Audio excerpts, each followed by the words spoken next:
Fala aí galera, beleza? Eu sou o Cleverson Piá, trabalho aí no setor automotivo de colorimetria como colorista, tá? E aqui eu vou dividir com vocês aí um pouquinho do meu conhecimento na parte de cor, que é um mundo aí muito interessante, muito fascinante, que é coisas que você vai aprendendo todo dia, você aprende uma coisa nova, tá? Vocês já fizeram a pergunta de como aí surgiu as cores, como surgiu a tinta, como surgiu as tonalidades? Isso há 40 mil anos atrás, tá? Bem antes de conhecerem o fogo, que aí veio o carvão, que já existia essa mistura aí. Foi quando eles começaram a descobrir a existência aí de tonalidades. Eles viam as cores, mas não enxergavam como algo fascinante, entendeu? Então lá no tempo das cavernas, eles pegavam uma flor vermelha e começavam a macetar, e aí assim já tinha uma tonalidade, uma flor azul, alguma coisa que tinha cor, eles já começaram a fazer isso. E aí eles resolveram misturar com água. Então pegavam uma flor vermelha, macetava ela junto com água, aí já sobrava aquele caldo avermelhado. Então já seria uma tinta vermelha, vamos dizer assim, né? E aí depois já começaram a misturar com a própria resina que saiu das árvores. Então já tinham aí fabricado uma tinta, né? E aqui eu vou dividir com vocês aí um pouquinho aí do meu conhecimento.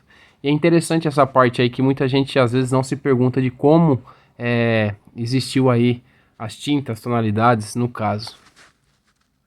Então vamos lá, falar um pouco aqui do círculo cromático, que é o círculo aí interessante, que muita gente olha aquela quantidade de cor e começa a se notar que realmente não existe só um tipo de amarelo, né? Um amarelo mais verdeado, um amarelo mais avermelhado e assim por diante. Então o círculo cromático ele é formado aí por 12 cores, tá? São as três cores aí primária que a gente aprende lá no ensino fundamental ainda, e depois as secundárias, que são a mistura das primárias, e depois as terciárias, tá? Que são os sobretons dela. Então as cores primárias aí, que é algo basicamente simples, né? Mas de extrema importância, que são as três cores primárias, que é o vermelho, o amarelo e o azul. E logo seguindo aí vamos ter aí as cores secundárias, que são as misturas entre as duas cores primárias.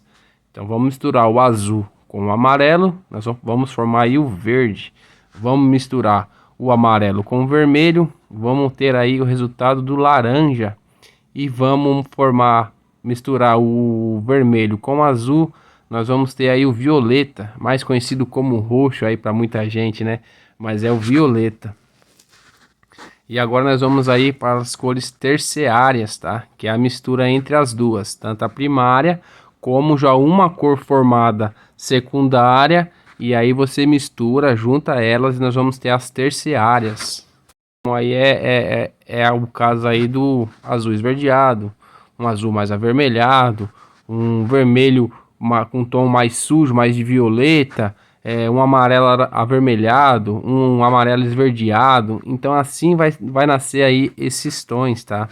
É algo legal de quando você vai fazer na mistura, você vai conseguir enxergar essa tonalidade. Lembrando que sempre vai prevalecer aquele que você colocar um pouquinho a mais, tá? Então se você vai fazer um laranja, você misturou amarelo com o vermelho.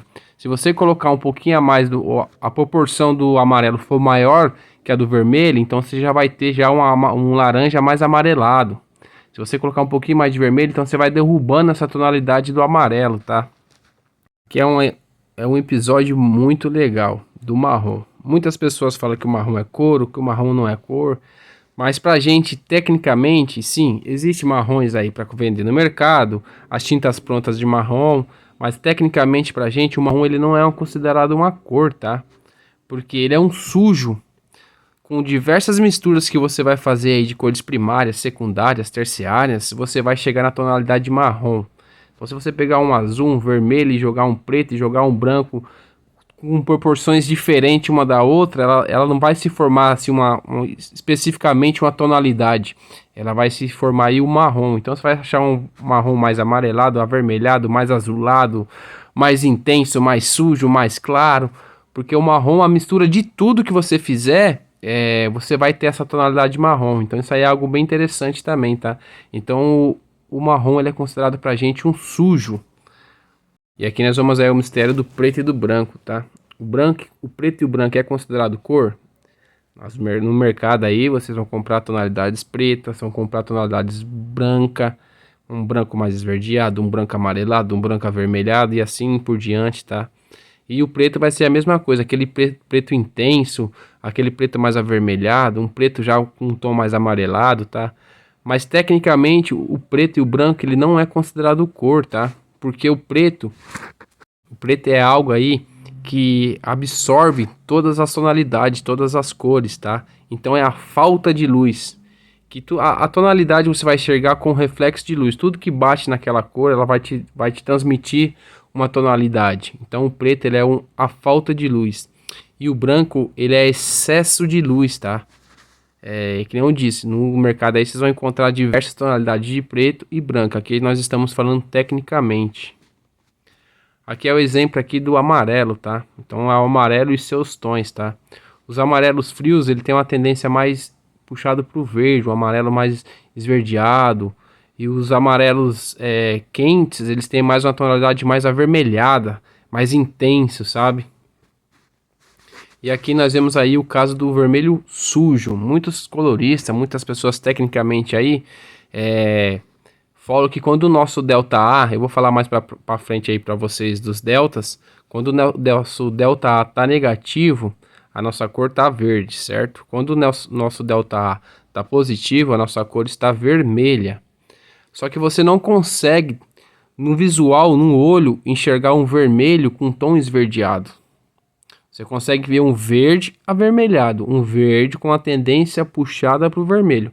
Mas você não consegue ver um vermelho com a tendência esverdeada. Você não consegue ver o tom verde na cor vermelha, tá?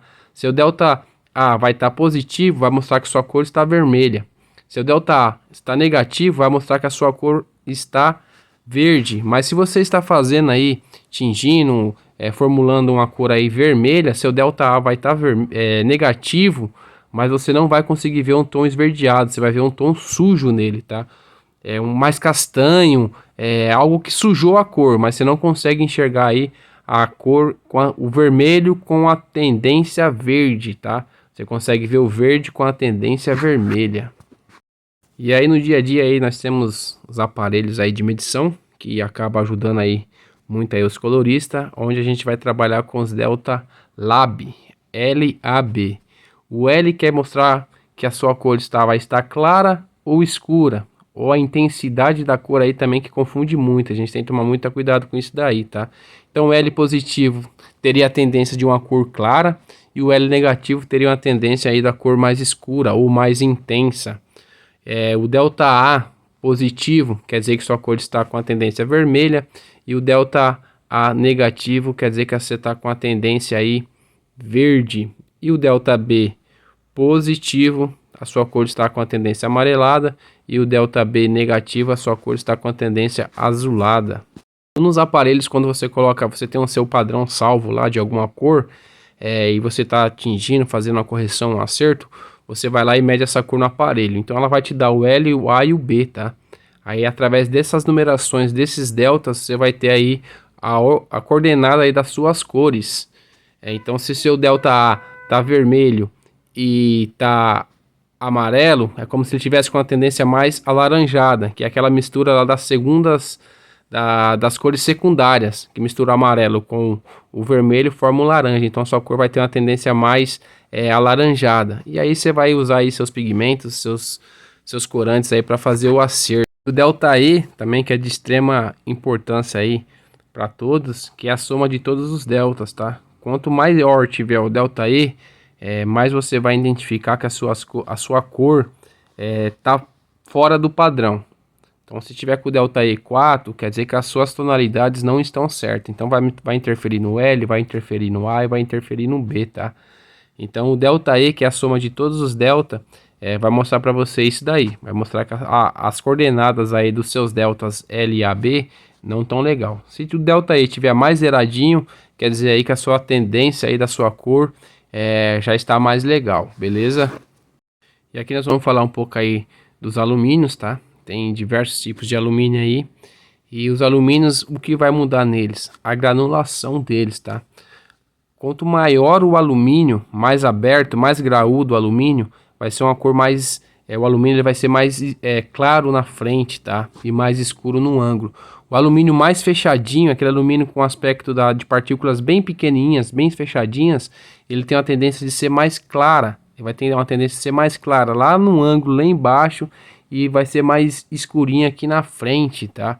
E aí a gente tem os alumínios também brilhantes. Então a gente tem os alumínios graúdos, nós temos o alumínio médio e nós temos aí o alumínio fino.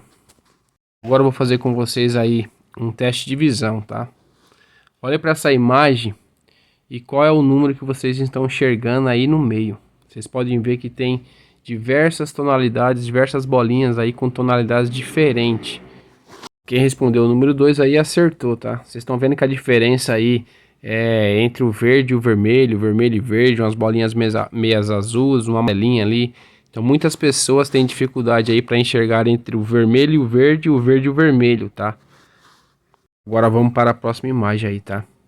Diz os estudos aí que 1 a cada 3 homens sofre aí do daltonismo, tá? Entre o vermelho e o verde, como eu disse para vocês aí no slide anterior, tá? Nessa imagem aqui, qual número vocês enxergam? O 6 ou o 5? Nas mulheres aí, tecnicamente, sobre os estudos, falam que ela tem menos essa dificuldade de enxergar a diferença entre o vermelho e o verde, tá? 1 a cada 300 mulheres só sofrem com essa deficiência de daltonismo. Aí para quem respondeu o número 5, está certo, tá? Então isso aí é só uma pegadinha para ver realmente se vocês estão conseguindo ver essa diferença aí. Vamos para o próximo slide. E agora, dessa imagem aqui, os laranjas que estão no centro de cada desenho aí, eles são iguais? Faça essa pergunta para você mesmo aí. Agora vamos ver a resposta. Sim, eles são iguais. E aqui nessa imagem, os cinzas são diferentes? São iguais sim. Está vendo como muda? Porque em volta dele tem uma cor mais clara, mais suja, e do outro tem uma cor mais clara, no caso amarelo, dá uma intenção que ele está mais claro comparado ao outro cinza. É isso aí, galera. Espero ter ajudado vocês aí, compartilhando alguma coisinha aí que vocês ainda não sabem, tá? Sobre o mundo das cores, o mundo da colorimetria, que é algo difícil, mas não impossível. É só estudar, focar, e cada dia que você for fazer aí uma correção ou desenvolver uma tinta nova, você vai aprender mais um pouquinho, beleza? Um abraço a todos aí. Espero que vocês tenham aprendido algo aí nesses 13 minutos de vídeo, que tenha ajudado vocês aí na sua vida profissional no mundo das cores. Um abraço a todos. Valeu!